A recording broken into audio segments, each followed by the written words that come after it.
Welcome to Sanjay Dev vloggers. Today sambar சாதம் தாங்க செய்ய போகிறோம். இப்போ நான் எடுத்திருக்க அளவு ஒரு டம்ளர் அரிசிக்கு அரை டம்ளர் பருப்புங்க. நான் காப்பிடி தான் யூஸ் பண்ணுறேன். அதுக்கு தேவையான இன்க்ரீடியன்ஸ் பார்த்திங்கன்னா, சின்ன வெங்காயம் ஒரு 100 கிராம் எடுத்துக்கோங்க, தக்காளி 2 எடுத்துக்கோங்க, பூண்டு 4 பல். காய்கறிங்க என்ன இருக்கோ அதை போட்டுக்கோங்க.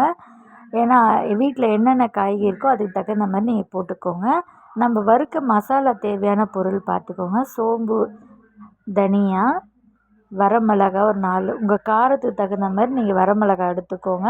பெருங்காயத்தூள், மிளகு, ஜீரகம், வெந்தயம் கொஞ்சம் கொஞ்சம் உங்கள் காரத்துக்கு தகுந்த மாதிரி நீங்கள் யூஸ் பண்ணிக்கோங்க.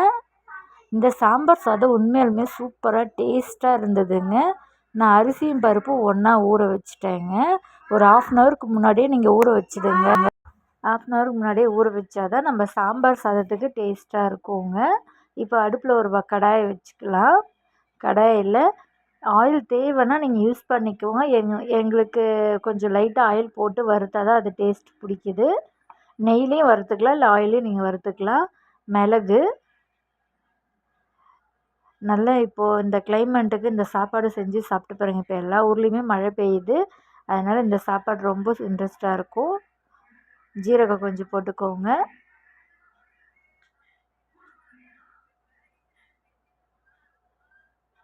வரமிளகா, சோம்பு, தனியா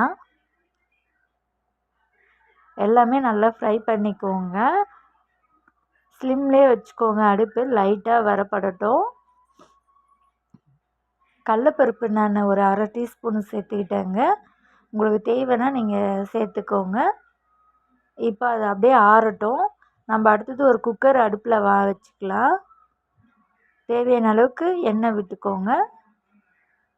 நான் ஒரு 1.5 ஸ்பூன் நெய் ஆட் பண்ணிக்கிட்டேங்க.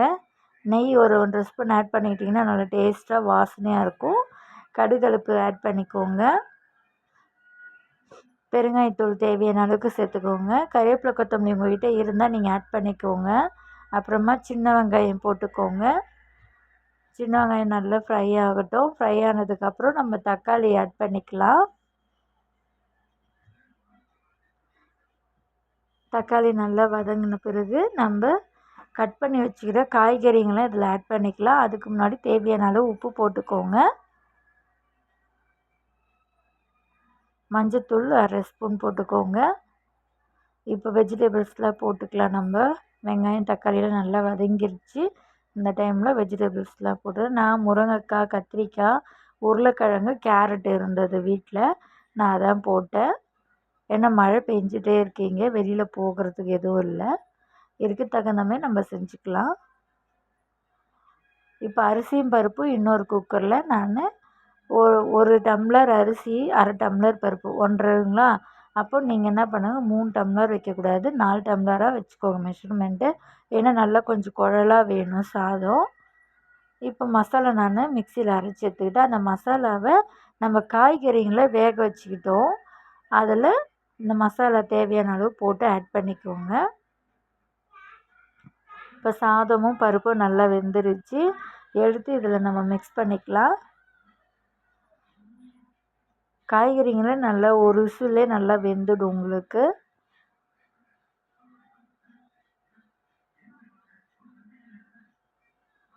இப்போ நல்லா குழலாக இருக்குங்களா. சூப்பரான சாம்பார் சாதம் ரெடிங்க.